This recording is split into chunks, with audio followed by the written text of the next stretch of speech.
अदालतों से रिलीफ न मिला तो चेयरमैन पीटीआई को नताइज का सामना करना पड़ेगा। निगरान वजीर आजम अनवारुल हक काकड़ का दो टोक ऐलान। कहा, मौजूदा सूरत हाल में लग रहा है कि तहरीक इंसाफ के सरबराह का मुकाबला फौज से नहीं बल्कि रियासत से है। इलेक्शन में पीटीआई से कोई सख्ती नहीं बरती जाएगी। मनफी अनासर में मुलव्विस अफराद से कानून के मुताबिक निपटा जाएगा। अदालती निजाम के कवानीन के तहत अगर पीटीआई को इलेक्शन से रोका जाता है, हम कुछ नहीं कर सकते।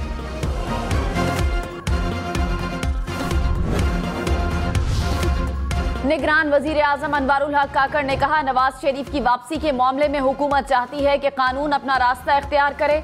मुमकिना गिरफ्तारी और जेल भेजने के बारे में हुकूमत ने वजारत कानून से राय भी तलब की है। सजा याफ्ता शख्स को अदालतों ने इजाजत दी थी, एग्जीक्यूटिव ने नहीं। मेरे कहने से न उनकी सजा खत्म हो सकती है न बढ़ सकती है। नवाज शरीफ के खिलाफ जो फैसला आया था वो एक फर्द वाहिद के खिलाफ फैसला था।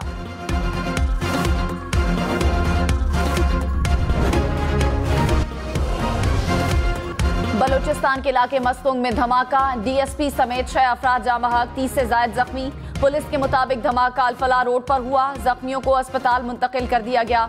मस्तूंग के अस्पतालों में इमरजेंसी नाफिज।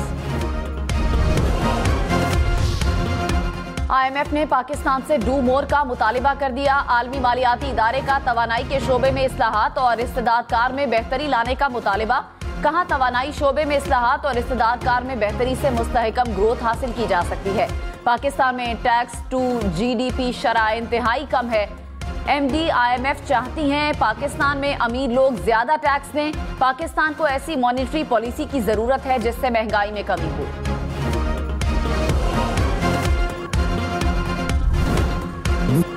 मुल्क भर में ईद मिलादुन नबी सल्लल्लाहु अलैहि वसल्लम अकीदत और एहतराम से मनाई जा रही है। कराची से खैबर तक घर घर दरूदो सलाम की सदाओं की गूंज। शहर शहर महाफिल नात, रैलियां और जुलूस के नजराने। घरों, गलियों, शाहराहों और बाजारों को बरकी कुमकुमों से सजा दिया गया। रंग बिरंगी रोशनियों से सजी इमारतें दिलकश मंजर पेश कर रही हैं। कराची, लाहौर, इस्लामाबाद, मुल्तान समेत मुल्क भर के दीगर शहरों से भी जुलूस बरामद। नबी करीम सल्लल्लाहु अलैहि वसल्लम से मोहब्बत का मुनफरिद अंदाज। रहीम यार खान में शहरियों ने मिलकर 2000 पाउंड वजनी केक तैयार कर लिया।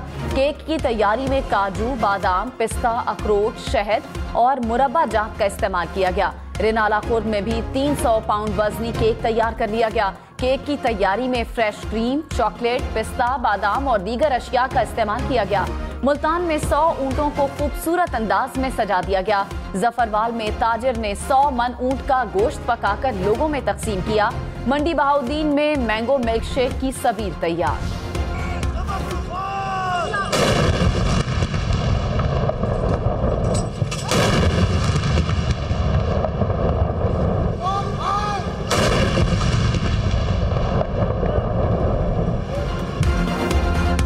रबीउल अव्वल के मौके पर मुल्क भर में दिन का आगाज तोपों की सलामी से हुआ।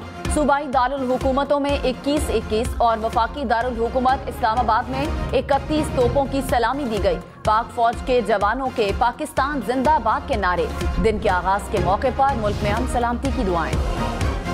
साबिक वजीर आजम यूसुफ रजा गिलानी ने कहा, बिलावल की लेवल प्लेइंग फील्ड का मतलब है कि इंतजामिया गैर जानिबदार हो। नवाज शरीफ को वापसी पर वेलकम कहते हैं। हमें उनसे कोई गिला शिकवा नहीं। यकीन है जनवरी में ही इलेक्शन होंगे। हमारी पार्टी इलेक्शन के लिए तैयार है। पीटीआई का हमने पहले भी मुकाबला किया, अब भी करेंगे। हमें किसी से कोई खतरा नहीं। हम तहरीक इंसाफ से मुकाबले के लिए जहनी तौर पर तैयार हैं। इलेक्शन में हार जीत को कुछ नहीं समझता। नैब के केसेस चलते रहेंगे। केसेस के फैसले मेरिट पर होने चाहिए। अमरीका ने कहा कि पाकिस्तान में आजादाना मुनसिफाना इंतखाबात को सपोर्ट करते हैं। मुनसिफाना इंतखाबात के अलावा दूसरी ऑप्शन नहीं रखते।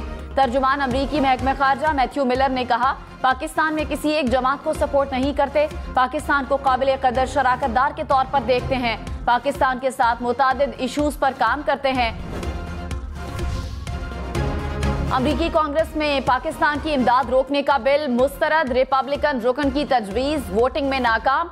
इमदाद पर पाबंदी की तजवीज के हक में 132, मुखालिफत में 298 वोट पड़े। कांग्रेस रुकन शीला जैक्सन ने इक़दाम की मुखालिफत करते हुए इसे गुमराहकुन करार दिया। अफगान जंग में बहुत से पाकिस्तानी फौजियों ने जान का नजराना दिया। अमेरिका ने एक बार फिर भारत से हरदीप सिंह के कत्ल का मामला उठा दिया। अमेरिकी वजीर खारजा एंटोनी ब्लिंकन ने भारतीय हम मनसब से मुलाकात पर जोर दिया कि भारत सिख रहनुमा के कत्ल की तहकीकात में कनाडा से ताउन करे। गुज़श्ता रोज कैनेडियन वजीर आजम जस्टिन ट्रूडो ने कहा था कि उन्हें यकीन है अमेरिकी वजीर खारजा सिख रहनुमा के कत्ल के मामले पर भारत से बात करेंगे।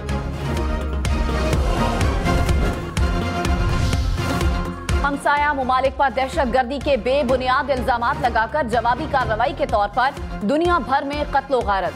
अमरीकी जरीदे वॉल स्ट्रीट जर्नल ने पुरतशद्दुद भारतीय पॉलिसी का राज फाश कर दिया। कैनेडियन वजीर आजम के इंकशाफात के बाद भारत की जारहाना पॉलिसी खुलकर दुनिया के सामने आ गई। रिपोर्ट में भारतीय नेशनल सिक्योरिटी एडवाइजर की दूसरे मुमालिक को धमकी का हवाला। मोदी राज में रॉ को किसी भी मुल्क में कत्ल जैसी कार्रवाइयों की खुली छूट। वोटर्स के इंदराज या रिकॉर्ड में तब्दीली के लिए इलेक्शन कमीशन ने वोटर लिस्टें गैर मुंजमद कर दी। 25 अक्टूबर तक वोट का इंदराज, अखराज, मुंतकली और कवायद दुरुस्त करवाए जा सकते हैं। मरियम नवाज ने कहा, नवाज शरीफ वतन वापस आकर मुल्क को महंगाई और बेरोजगारी की मुश्किलात से निकालेंगे। नून लीग ने हमेशा हुकूमत में आकर मुल्क को तरक्की की राह पर गामजन किया।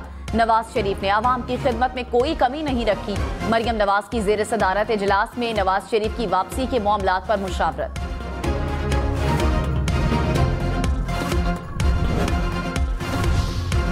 पीपल्स पार्टी की आम इंतखाबात की तैयारियां। बिलावल भुट्टो ने अवामी राब्ता मुहिम तेज करने की हिदायत कर दी। कहा, सिंध भर में अवामी राब्ता मुहिम का दायरा कार बढ़ाया जाए। उम्मीद है बल्दियाती इंतखाबात की तरह सिंध के अवाम आम इंतखाबात में भी पीपल्स पार्टी पर एतमाद करेंगे।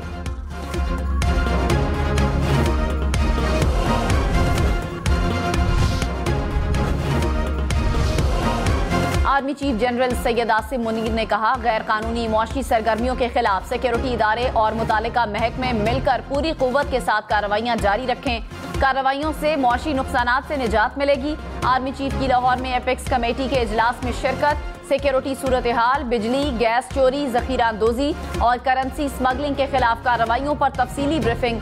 फोरम ने गैर कानूनी तौर पर मुकीम गैर मुल्की शहरियों की वतन वापसी का भी जायजा लिया। सदर मुमलिकत और निगरान वजीर आजम की पाकिस्तानी कौम और पूरी उम्मत मुस्लिमा को मिलादुन नबी सल्लल्लाहु अलैहि वसल्लम की मुबारकबाद। सदर मुमलिकत डॉक्टर आरिफ अलवी ने कहा, आप सल्लल्लाहु अलैहि वसल्लम की जिंदगी अल्लाह ताला की अतात, अदल व इंसाफ, शफकत व मोहब्बत की मुजस्सम तस्वीर है। आप सल्लल्लाहु अलैहि वसल्लम की तालीमात रहती दुनिया तक दरपेश बेशुमार चैलेंजेस का हल पेश करती हैं। निगरान वजीर आजम अनवारुल हक काकड़ ने कहा, पाकिस्तान इस वक्त मुश्किलात से नबरदाज़मा है। हमें चाहिए कि अपने प्यारे नबी सल्लल्लाहु अलैहि वसल्लम की तालीमात की तरफ रुजू करें। निगरान वफाकी वजीर मजहबी अमूर अनीक अहमद ने कहा, आप सल्लल्लाहु अलैहि वसल्लम की सीरत पर अमल करके ही मसाइल का हल मुमकिन है। नबी करीम सल्लल्लाहु अलैहि वसल्लम को मुखालिफिन और दुश्मनों ने भी सादिक और अमीन कहा। सीरतुन नबी सल्लल्लाहु अलैहि वसल्लम से खिताब में मजीद बोले, निगरान हुकूमत मुल्क के मौशी मसाइल के हल के लिए हर किरदार अदा कर रही है। निगरान वजीर दाखिला सरफराज बुख्ती ने कहा, नबी करीम सल्लल्लाहु अलैहि वसल्लम के बताए हुए उसूलों पर अमल से ही तरक्की मुमकिन है। करप्शन ने मुल्क की जड़ों को खोखला कर दिया। निगरान वजीर आजम अनवारुल हक काकड़ जद्दा से मक्का मुकरमा पहुंच गए। आज उम्रे की सादत हासिल करेंगे। इससे पहले निगरान वजीर आजम ने मदीना मुनव्वरा में मस्जिद नबवी में रोज़ा रसूल सल्लल्लाहु अलैहि वसल्लम पर हाजिरी दी। रियाजुल जन्ना में नवाफिल अदा किए और मुल्क व कौम की तरक्की और खुशहाली के लिए दुआ की।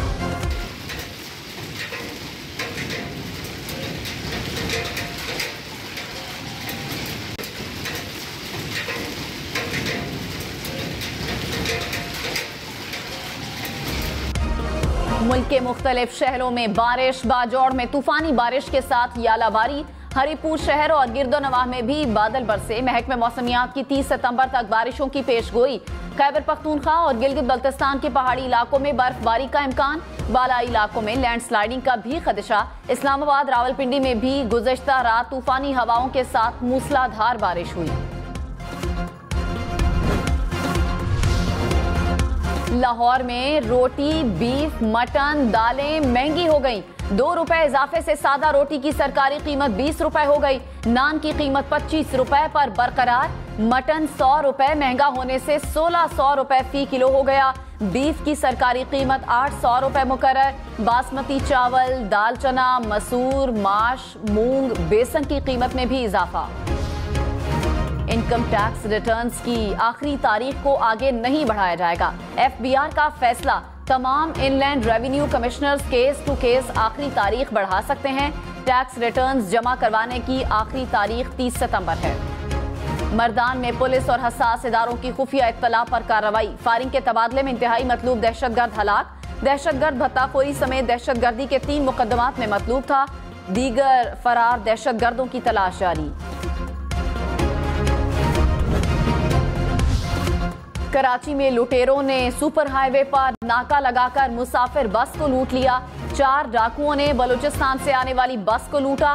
डाकू जाते जाते बस की चाबी भी निकाल कर ले गए। थाना साइट और सच्चल की पुलिस हुदूद के तनाज़े पर उलझती रही। सीसीटीवी कैमरों से मुल्जिमान की शनाख्त की कोशिश।